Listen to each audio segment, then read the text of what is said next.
In a Seattle Gamestop recently, a 23-year-old woman currently is sitting at a hospital in critical condition because she was not only robbed and attacked for the money that the store had, but then after this piece of shit got the money that he was demanding, he slit her throat and then left.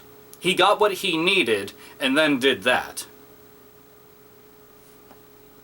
I don't have to sit there and fucking tell you why this is all fucked up, but we all have had 8-hour or more shifts where we had to go and attend a job that we didn't want to go to, and especially within retail outlets or just anywhere in general that has a cash register at the ready. Anywhere that it seems that it's accessible to the general public, that somebody can easily get entrance to and then decide that they're going to hold the place up. And that's one of these cases. And to begin with, the GameStop doesn't carry shit tons upon shit tons of money. I mean, granted, any store that's going to go and buy in any sort of inventory and then pay out actual monetary values for the product that they're taking in, sure, they're going to have some money, but you're not going to be leaving there with tens of thousands of dollars or any fucking equivalent like that, let alone some kind of value that you can go and say, this merits taking somebody's fucking life. But really, what kind of goddamn value are you going to put on a fucking life? This piece of fucking shit went and did that. You're a big fucking man, aren't you? You're a big man that you had to go and do something like that. And look, I already know that there's people out there that'll do some fucking shady shit to make ends meet, but this motherfucker right here, obviously, he had all intents of going and harming somebody. You had the fucking money. Why'd you have to go the extra mile? Luckily, the girl's still alive, but it fucks me up to think that all you're doing is you're going to a job that some people would consider to be an honor to have, that they get to be surrounded by video games and they get to sell them. They get to talk to like-minded individuals about a hobby that they enjoy so fucking much. All of a sudden, you have a knife pressed up against your throat and you're being demanded money from a safe. And you're going to be sitting there fucking scared for your life because you don't know if today's your last day. Is this how it's going to end? She's 23. 23 years old. I fucking worked at GameStop whenever I was younger. Shit, as a matter of fact, it was my first job. And it never occurred to me that something like that could happen. You know, I know that those kind of things have happened, but it doesn't come to mind until shit just hits the fan. I mean, you read about this stuff in the news, but it's until it's happening and your mind just goes completely erratic. And I'm so glad that this fucking cocksucker was caught. Not even long after all of it had happened, they basically shut down all the schools in the surrounding area while the police went and scoured all the streets trying to go and find this piece of shit. And luckily, they did. He had a little change of clothes and shit, but luckily they had surveillance camera footage, you know, showing who the hell he was, and, you know, it was easy to go and identify, and that much I'm thankful for. But now you have to go and wonder about this. Just think about that poor fucking family.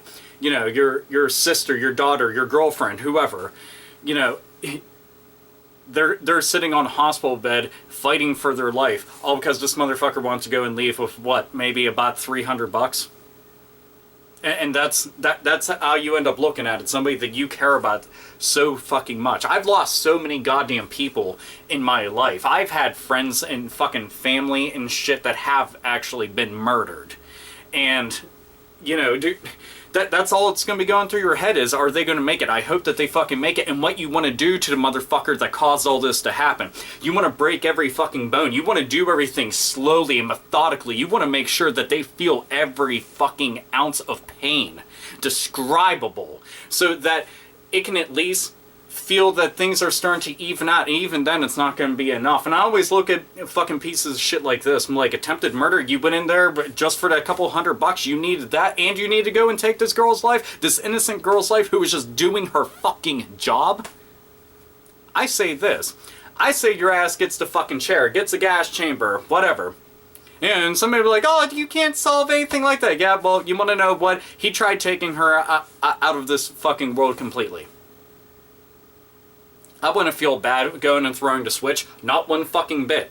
I'd feel justified in doing it. And I know that this is an argument and debate that many people can go and have, whether or not the death penalty is something that should be offered or it should even be applicable depending on the situation, the circumstances. And the thing is, to me, motherfuckers like this should be snuffed out. And someone could say, oh, well, you know, I think that in some kind of cases like this, we'd be able to go rehabilitate them.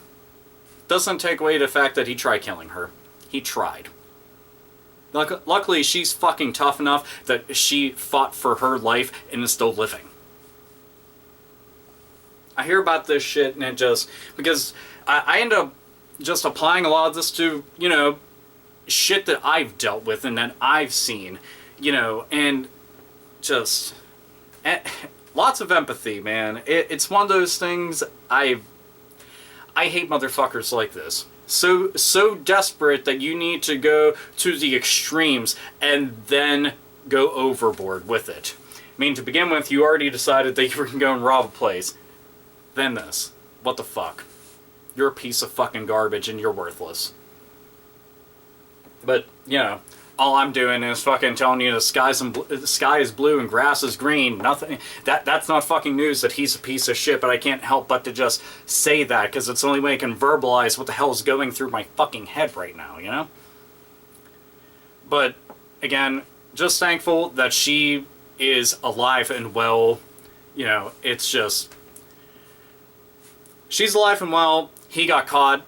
If anything, at least that's a happier ending than what the worst case scenario could have been, that he didn't get caught and he's, you know, off doing whatever the fuck it is that he's doing and she could have passed away. That would have been the worst case scenario, and luckily it did not end up going that way. So, there's at least that. That's the only way that I can find a silver lining to a situation like this. But either way, I thought that this would be something that some of you would want to go and hear about and just realize this, that a lot of jobs out there, just stay safe. You know, I've known people personally that have been held up, that have dealt with stuff like this, that have had bad shit happen to them, or they know people that know people. You know, you always end up hearing some kind of story and shit, and it's scary. It is. 100%. You know, everybody can be as tough as they fucking want to be, but when your life might come to, you know, its final chapter right there at the hands of some fucking maniac whose greed got the best of them, then it's fucked in every single way. Anyhow, I just want to go and share that. That's pretty much the end of this video. Fuck that dude. I say throw the book at him.